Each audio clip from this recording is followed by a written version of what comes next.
Jadi masyarakat sekarang tuh serba salah karena aturannya nggak sesuai dengan syariat gitu. Itu Kembali ke masalahnya. situ ya kenapa Iya. lagi ya. Terjadi lagi kasus pencabulan Astagfirullahaladzim. Astagfirullahaladzim. Dan ini di dunia pesantren. Aduh. Seorang kiai ya, di daerah Pati tepatnya, Pati ya. Pati Jawa Tengah ya.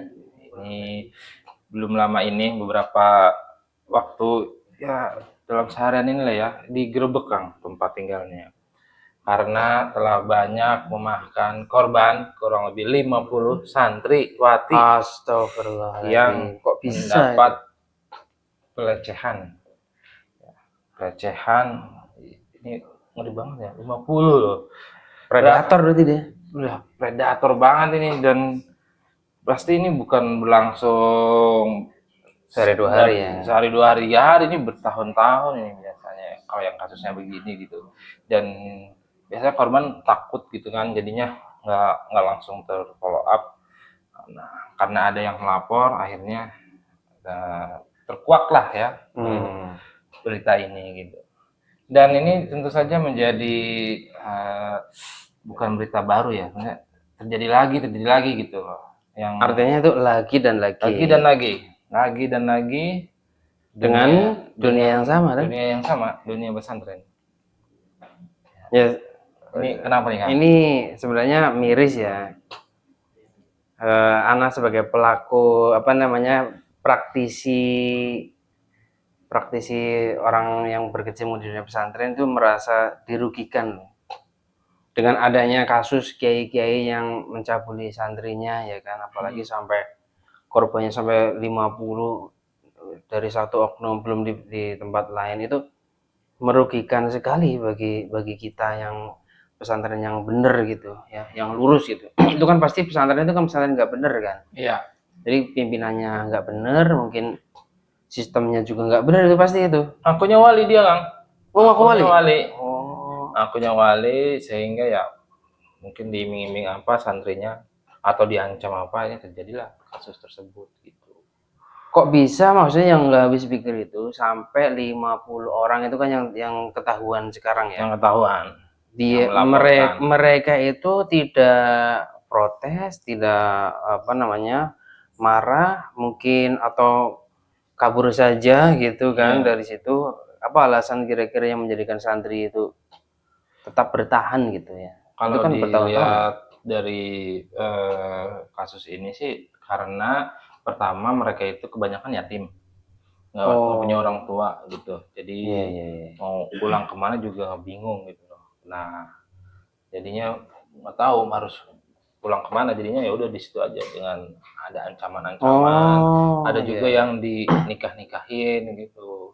Dinikahin maksudnya? Jadi sama orang lain? nikahin sama santri yang lain, orang lain gitu, sama santri juga. Oh, ini berarti ini polemik masalah kenapa si oknum kiai ini leluasa ya kepada santriwatinya itu ya. Karena dia punya ibaratnya punya andil besar dalam kehidupan.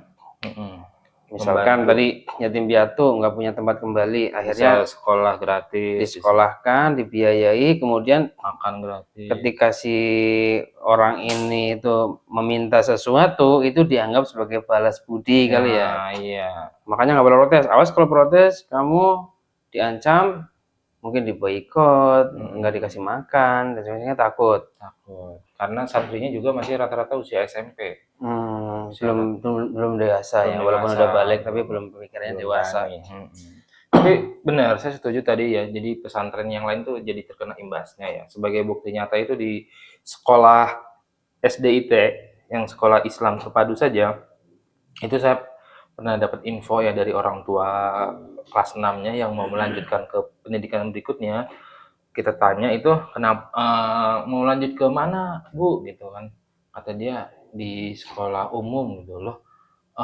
Kenapa nggak ke pesantren gitu, kata dia takut ke pesantren sekarang, takut yang terjadi gitu banyak pelecehan-pelecehan, saya mah mau di sekolah umum aja. Padahal dia SD-nya tuh di sekolah Islam. SD Islam. Harusnya kecenderungannya ke Umumnya kan kebiasaannya lanjut ke pesantren atau pesantren. sekolah Islam Kalau lagi Islam ya kan? lainnya. Kalau awalnya SD-nya SD negeri sih oke lah ya lanjutin. Ini dari awalnya tuh SD-nya SD Islam gitu. Tapi untuk ketika lanjut ke jenjang berikutnya ada kekhawatiran ketika mau masuk ke pesantren. Iya, jadi kenapa muncul orang-orang seperti itu dan seolah-olah berulang. Dulu memang ada juga ya pemberitaan kiai cabul, kiai cabul, kiai cabul, dan di negara kita seolah-olah nggak berhenti gitu. Kiai cabul. Pertama mungkin dari faktor pemerintah gitu. Oke. Pertama pemerintah ketika ada seoknum kiai cabul itu hukumannya nggak serius. Dihukum paling apa biasanya? Paling dihukum di penjara berapa bulan, kemudian bisa keluar lagi gitu. Iya. Saya pernah silaturahmi ke masjid di kalau nggak salah di daerah Bekasi situ, ya Bekasi ujung sono. Ya. Itu dia seorang kiai, dia biasa ceramah-ceramah gitu ya kan. Dan salah satu tugas dia itu ceramah di penjara. Ceramah di penjara. Dia cerita ceramah di penjara. Ustadz, itu kalau saya ceramah itu mereka lebih pintar daripada saya. Mereka baca kitab, mereka hafal Quran. Tapi kok di penjara? Kok bisa di penjara? Ya biasalah Ustadz. Godaan gitu. Salah satunya adalah pencabulan dan sebagainya. Ini kan miris gitu kan. Ya, hukuman kepada mereka yang melakukan aksi yang tidak senonoh itu bahkan sampai mungkin perzinahan itu tidak serius gitu sama pemerintah kita. Mungkin undang-undangnya juga belum ada dan sebagainya yang keras gitu. Kalau dalam Islam kan jelas. Kalau misalkan dia sampai berzina, sampai apalagi dia sudah menikah, itu hukumannya kan rajam. Iya. Hukuman keras. Tapi di negara kita, di negara Indonesia ini kan nggak ada tuh hukuman ancaman hukuman rajam itu. Dianggapnya nanti melanggar hak asasi manusia kan. Padahal kiai itu sudah melanggar banyak sekali hak asasi santri-santri, hak asasi manusia yang lain. Nah ini kelemahan gitu. Jadi negara kita tuh kurang tegas. Ya. Karena asasnya kan ada hak asasi manusia, ada mungkin nilai-nilai luhur bangsa yang ya mungkin nilai-nilai luhurnya tapi nggak sesuai dengan agama syariat Islam gitu. Jadi itu yang menjadi faktor utama ya kenapa kejadian ini berulang lagi dan jangan kaget jika nanti ke depan terjadi lagi gitu ya. Yang tadi kemungkinan besar ada lagi karena ini seperti fenomena gunung es ya kan. Gunung es itu yang penampakannya bawahnya besar sekali. Ya. Jadi ini pesan lah ya untuk sahabat Najayadi bahwa ketika dengan sistem yang sekarang ya artinya di sini kita terus waspada, tapi juga di saat yang sama kita juga harus tahu solusinya apa gitu. Solusinya agar permasalahan ini tidak terjadi lagi dan tidak terulang kembali. Seperti tadi berarti bagaimana agar penerapan syariat Islam dalam hal hukuman ini bisa dilaksanakan di hukuman itu jadi harus memberikan efek jera kepada pelakunya dan juga kepada orang yang mungkin kemungkinan akan melakukan hal yang sama. Misalkan tadi seorang yang melakukan perzinahan itu hukuman dalam Islam itu kan hukuman rajam. Maka dengan dihukum rajam itu orang lain yang melihat hukuman itu akan takut untuk melakukan perzinahan gitu. Pembunuh ketika dia melihat orang pembunuh dikisos akan takut melakukan pembunuhan sehingga ya nyawa itu akan terjaga. Tapi kalau hukumannya kayak sekarang di negara kita cuma hukuman penjara, itu pun di penjara juga nanti bebas lagi. Bukan rahasia umum lagi, bisa dibayar ya kan. Betul. Bisa lah berapa lah gitu. Dan itu kan mungkin teman-teman penonton juga ya sudah paham lah, sama-sama paham bahwa rahasia umum lah itu. Rahasia umum bisa dibayar, bisa request fasilitas ya dan sebagainya. Itu kan nggak ada efek jerah sama sekali. Nggak ada. Ya. Kenapa nggak ada efek jerah? Karena standar hukuman kita bukan standar syariat Islam. Ya. Maka solusi buat kiai yang cabul itu ya pertama dia itu harus bertobat kepada Allah SWT.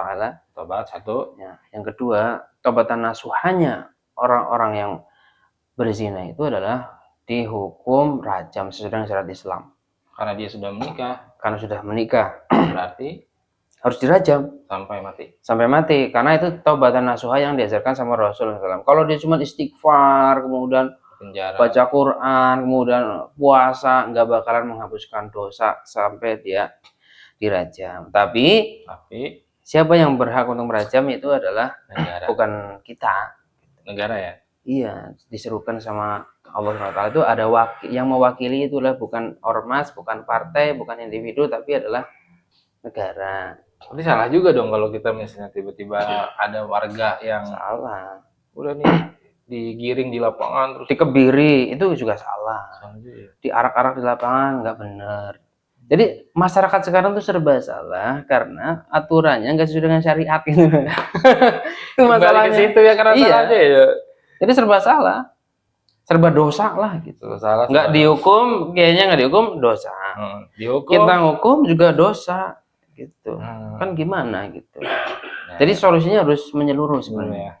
Biar efek jerahnya ada gitu. Mantap, ini solusi yang tuntas dan totalitas, yaitu menerapkan hukum syariat Islam yang dilakukan oleh negara. Karena sekarang negaranya belum ada, berarti kita dakwahkan agar negaranya segera ada dan menerapkan syariat Islam.